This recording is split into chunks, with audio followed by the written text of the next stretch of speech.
Tadbirkorlarni qo'llab-quvvatlash, ularga qulay biznes muhitini yaratish hamda aholi bandligini ta'minlash davlatimiz rahbarining doimiy e'tiborida.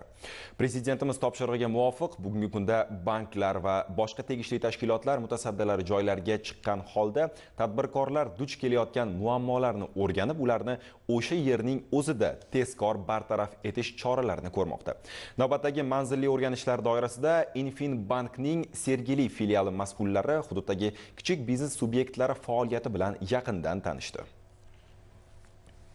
Infinbankning Sergeli filiali xodimlarining o'rganishlari natijasida mahalladagi go'zallik salonlaridan birining faoliyatini kengaytirish bo'yicha amaliy tashabbus qo'llab-quvvatlandi. Mazkur tadbirkorlik subyekti ochilganiga ko'p vaqt bo'lmagan bo'lsa-da, ko'rsatilayotgan xizmatlar sifatining yuqoriligi evaziga bu yerda ishlar qizg'in. Hozirda salonda kuniga o'rtacha 15-20 nafarga yaqin mijozga xizmat ko'rsatilib, kunlik daromad 10-15 million so'mni tashkil etmoqda.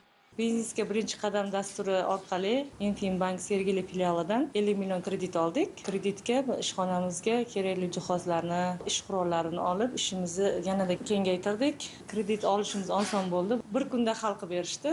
Dastlab biz ish boshlaganimizda 2 tagina xodim edi. Hozirgacha mana 10 tagaga yetib ishlayapmiz. Bugungi kunda mamlakatimizda ayol tadbirkorlarga katta imkoniyatlar berilyapti. O'shandan unumli foydalanib, kelajakdagi faoliyatimni kengaytirib, yanada ishchi o'rinlarini ko'paytirmoqchiman. Namunali daromad topayotgan va ishi yurishgan tadbirkor bu natija bilan to'xtab qolish niyatida emas. Mazkur loyihaning hayotga tatbiq qilinishi va faoliyatning kengaytirilishi natijasida mahalladagi xotin-qizlar doimiy ish o'rniga ega bo'lishi barobarida hunarli ham bo'lishmoqda. Bunday manzilli va tezkor o'rganishlar joylarda kichik biznes va oilaviy tadbirkorlikni yangi bosqichga olib chiqishga xizmat qiladi. Infinbank Sergeli filiali tomonidan joriy yilda 25 ta fuqaroga 1 milliard 100 dan oshiq kredit mablag'lari ajratildi. Kelayotgan mijozlarni aksariyati tadbirkorlikni nimadan boshlashni bilmayapti. Biz ularga biznes reja shakllantiramiz, yo'l-yo'riq ko'rsatamiz, amaliy yordam qilamiz. Mahalla bankirlari bilan birgalikda ish olib boriladi.